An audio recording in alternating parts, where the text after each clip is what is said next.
వేడుకలో నిశ్చితార్థం, హల్దీ, పెళ్లి, రిసెప్షన్, ప్రతి లుక్ అద్భుతం, ప్రతి క్షణం రాజసం. నిశ్చితార్థం నుండి రిసెప్షన్ వరకు men's wear, sarees, women's wear, kids wear, footwear, furnishings, మీ కుటుంబ మద్దతుకి అన్ని ఒకే చోట. మీ ఇంట పెళ్లి వేడుకలకు సంపూర్ణ షాపింగ్ అనుభవం. చందన బ్రదర్స్.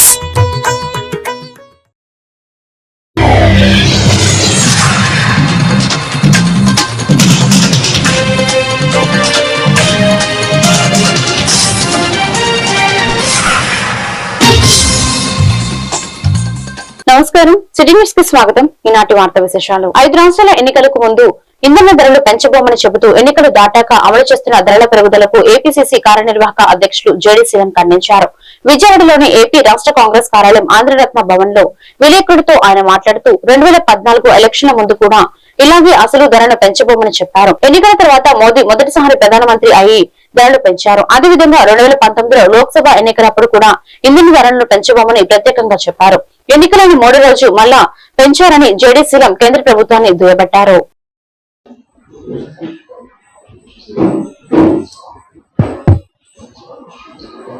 అందరికీ నమస్కారం.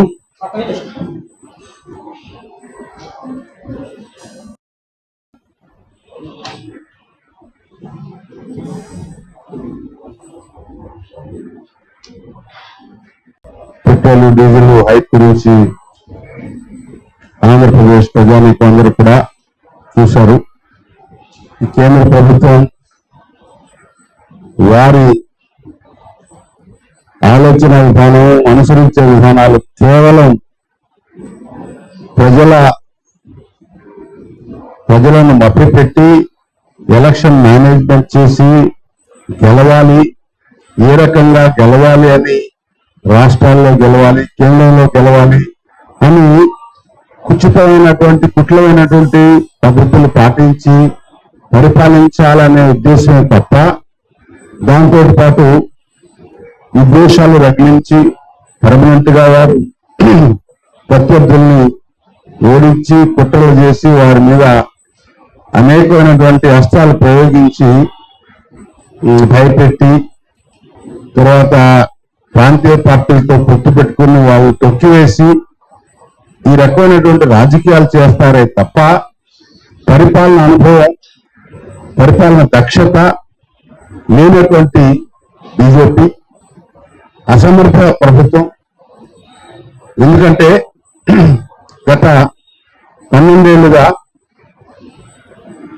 2014లో క్రూడ్ ఆయిల్ ధర చాలా తక్కువ, సుమారు $62 పర్ బ్యారెల్ ఉండేది. వచ్చిన డబ్బన్నీ కూడా వారు బొక్కసంలో వేసుకున్నారు. సంవత్సరానికి దాదాపు 4 లక్షల కోట్ల రూపాయలు ఎక్సైజ్ రూపంలో, ట్యాక్స్ రూపంలో వసూలు చేశారు ప్రజల నుండి.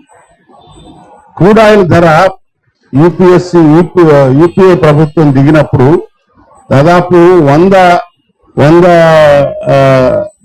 పర్ లీటర్ ఉండేది. అయినా కూడా పెట్రోల్ ధరలు పెంచలా. చిన్న ₹1, ₹2 పెంచినప్పుడు వీళ్ళందరూ కూడా పెట్రోల్ పంపుల దగ్గర బీజేపీ నాయకులు తర్వాత వారి మిత్రులందరూ కూడా గొడవలు చేసిన రోజు చూసాము. అంటే మొన్న జరిగినటువంటి ఎన్నికల 5 రాష్ట్రాల ఎన్నికలప్పుడు మేము పెంచమని చెప్పారు. వెంటనే ఎన్నికలైన వెంటనే పెంచారు. నేను ఎందుకు చెప్తా ఉన్నానంటే వీరు దాదాపు 30 లక్షల కోట్ల రూపాయలు వసూలు చేశారు. ఈ సంక్షోభంలో ఉన్నటువంటి ఆ షాక్ అబ్జర్వ్ చేసుకోవచ్చు పెంచకుండా. ఎందుకంటే గత యూపీఏ ప్రభుత్వం 2008, 9, 10లో ఇదే విధమైనటువంటి ప్రకాశం బ్యారేజ్ దిగున ఏడాది పొడవునా నీటి నిల్వ చేసేలా పలు చెక్ డ్యాంలను నిర్మాణం తక్షణమే చేపట్టాలని రిపబ్లిక్ పార్టీ ఆఫ్ ఇండియా ప్రధాన కార్యదర్శి పేరం శివనాగేశ్వరరావు గౌడ్ ప్రభుత్వాన్ని డిమాండ్ చేశారు.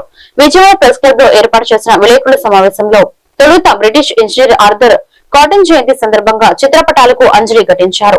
అనంతరం పేరం శివ నాగేశ్వర మాట్లాడుతూ ముఖ్యమంత్రికి వ్రాసిన తాగునీటి భద్రత మరియు పరిరక్షణ అంశాలలో ప్రాతిపదనలతో కూడిన లేఖను ఎన్టీఆర్ కలెక్టర్ లక్ష్మీషాకు అందజేయనట్లు తెలిపారు.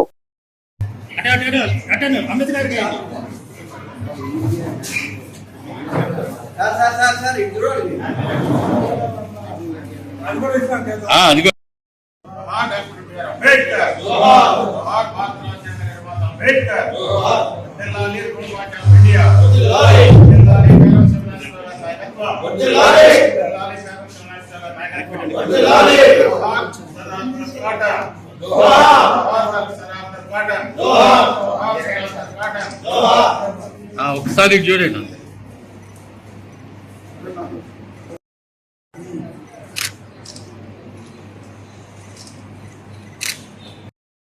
इंडिया जोहार डॉक्टर बाबा साहब अंबेडकर जोहार डॉक्टर बाबा साहब अंबेडकर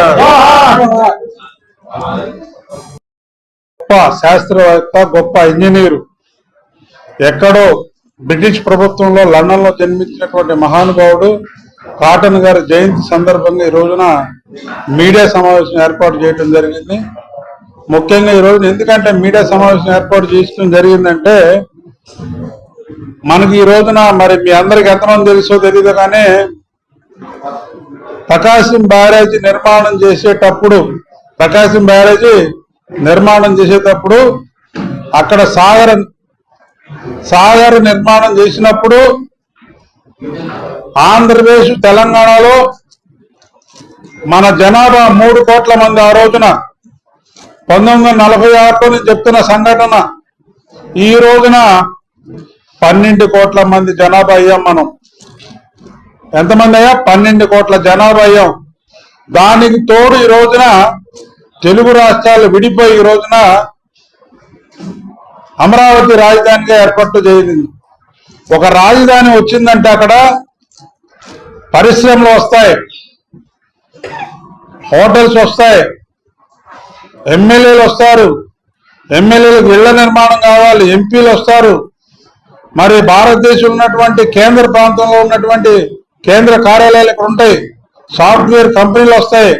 మరి వీటన్నిటికీ కావాలంటే 3 కోట్ల 4 కోట్ల మంది జనాభా కేవలం విజయవాడ గుంటూరు పరిధిలోనే ఉన్నాం మనం.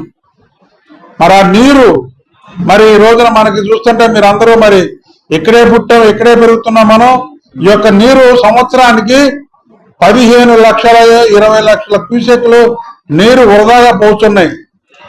దీనిపై మరి 11 సంవత్సరాల నుండి కొత్త ప్రభుత్వం వచ్చి నుంచి తెలంగాణ రాష్ట్రం ఆంధ్రప్రదేశ్ విడిపోయినప్పటి నుంచి మేము మా పార్టీ తరఫున ఈ రోజు నుంచి కూడా పోరాటం చేస్తానే ఉన్నాం. మరి గౌరవ ముఖ్యమంత్రి గారు ఈ రోజు కూడా ఆయన స్పందించకపోవడం చాలా బాధాకరం. ఎందుకంటే ఈ రోజున మీరు చూసుకోండి, అమరావతి రాజధాని చట్టం చేశారు, చాలా సంతోషం. గౌరవ ముఖ్యమంత్రి గారి ప్రణామాలు చేస్తున్నాం. ఎందుకంటే ఈ రోజున మీరు అక్కడ చట్టం చేశారు. చట్టం చేయడం వల్ల ఉపయోగం అంటే ఒక వర్గానికి తప్ప రియల్ ఎస్టేట్ వ్యాపారస్తులు తప్ప ఎవరికి ఉపయోగం పడే పరిస్థితి లేదని చెప్పి రిపబ్లిక్ పార్టీ తరఫున మేము ఖండిస్తున్నాం. అదే నీరు అనేది మీరు చెక్కు డ్యాముల నిర్మాణం చేసి చెక్కు డ్యాముల నిర్మాణం ద్వారా చెరువులకు మళ్లించి ఆ చెరువుల ద్వారా వచ్చే యొక్క పశువులు పక్షాదులు వాటికి భూసారం కృష్ణానది ఒడ్డున కొలువై ఉన్న ప్రత్యేకత శనీశ్వర ఆలయంలో అత్యంత అరుదైన పర్వదినాన్ని పురస్కరించుకుని విశేష పూజలు కార్యక్రమాలు నిర్వహించినట్లు ఆలయ కార్యనిర్వహణాధికారి ఈవో శ్రీనివాస్ రెడ్డి ఒక ప్రకటనలో తెలిపారు. శనివారం శని త్రయోదశి మరియు అమావాస్య ఒకే రోజు రావడం వల్ల అత్యధికంగా ఎంతో విశేషమైనదిగా ఆయన పేర్కొన్నారు. ఈ అరుదైన కలయిక సందర్భంగా స్వామివారికి పవిత్ర కృష్ణానది జలాలతో అభిషేకాలు, ప్రత్యేక తైలాభిషేకాలు, పంచామృతంతో అభిషేకాలు కూడా నిర్వహించనున్నారు. ఈ పవిత్ర కార్యక్రమం జయప్రదం చేయాలని ఆలయ అధికారులు కోరుకుంటున్నారు.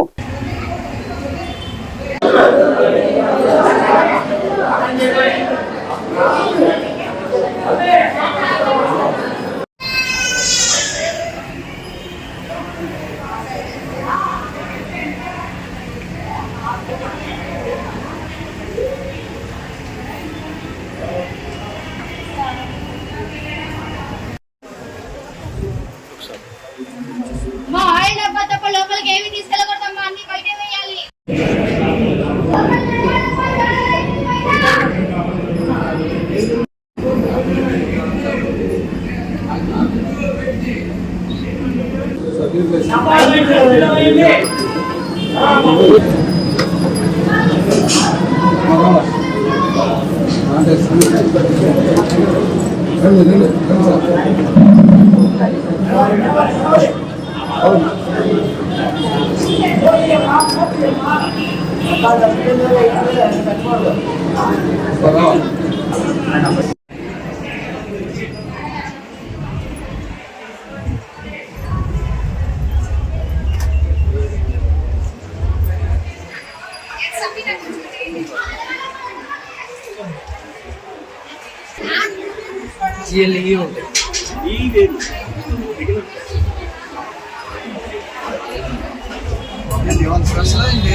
ఆయన తీసుకుంటారు వెనకాల జనం పడతారు కదా.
ఎలా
శ్రీ ప్రత్యేక శనేశ్వరాలయం కార్యనిర్వాహకుడిగా కె. శ్రీనివాస్ రెడ్డి కార్యనిర్వాహకుడిగా పనిచేస్తున్నాను. ఈరోజు స్వామివారి జయంతి మరియు శని అమావాస్య కూడా 22 సంవత్సరం తర్వాత ఈరోజు వచ్చిందని భక్తులు తెలిపారు. కావున భక్తులు దేవస్థానాలకు విపరీతంగా ఎప్పుడూ లేని విధంగా తండోపతండోపులుగా వచ్చారు. వారందరికీ కూడా త్వరితంగా దర్శనం ఏర్పాటు చేసి వారికి కావలసిన వాటరు, బటర్ మిల్క్ మరియు ప్రసాదములు మరియు భోజనాలు కూడా అన్నీ ఏర్పాటు చేయడం జరిగింది. వాటిని భక్తులు కూడా వినియోగించుకున్నారు. ఈరోజు ప్రత్యేక పూజ దేవస్థానంలో కలశ పూజ మరియు పరిశుభ్రమైన ఆరోగ్యకరమైన సమాజ నిర్మాణమే లక్ష్యంగా ప్రభుత్వం ప్రతిష్టాత్మకంగా చేపట్టిన స్వర్ణాంధ్ర స్వచ్ఛాంధ్ర కార్యక్రమంలో భాగంగా శనివారం జగ్గైపేట పట్టణంలోని స్థానిక రైతు బజార్లో అవగాహన కార్యక్రమం ఏర్పాటు చేశారు. ముఖ్య అతిథులుగా జగ్గైపేట శాసనసభ్యులు శ్రీరామ్ రాజగోపాల్ తాతయ్య హాజరయ్యారు. ఈ సందర్భంగా రైతు బజార్ కు వచ్చిన వినియోగదారులకు, వ్యాపారులకు ప్లాస్టిక్ మహమ్మారి వల్ల కలిగే నష్టాలపై వారు స్వయంగా అవగాహన కల్పించారు. అక్కడ ఉన్న ప్రజలందరితో కలిసి ప్లాస్టిక్ నియంత్రణపై ప్రతిజ్ఞ చేయించారు. అనంతరం శ్రీరామ్ రాజగోపాల్ తాతయ్య వారితో సంభాషిస్తూ జగ్గైపేట పట్టణాన్ని ప్లాస్టిక్ రహిత మున్సిపాలిటీగా మార్చడం మన అందరి బాధ్యత అని, జగ్గైపేటను రాష్ట్రంలోని ఆదర్శ పట్టణంగా నిలబెట్టడానికి ప్రతి ఒక్కరూ సహకరించాలని పిలుపునిచ్చారు.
ఈ వార్తలు ఇంతటితో సమాప్తం. మరొక బిడ్డల్లో మళ్ళీ కలుద్దాం. నమస్కారం.